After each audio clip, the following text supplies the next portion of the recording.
Yan mga master, as usual. So as promised, papakita ko sa inyo yung huli ko. Ayan oh, puno yung tuhugan ko mga master. Ayan, so titimbangin natin to mga master kung ilang kilo yung nahuli natin. Ma, mga sawe.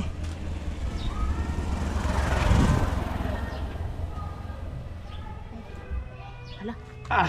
Ano ba? Ba? Nagkana mo lang. Matot ko natin mga may. Okay. Ang ata oy.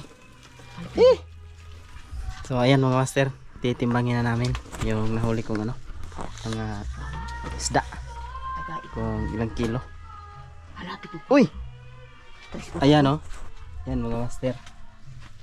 3.8 kilos. Ayan oh. O diba? Ang dami. Ayan. 3.8 kilos. Ibaw ko. Ito.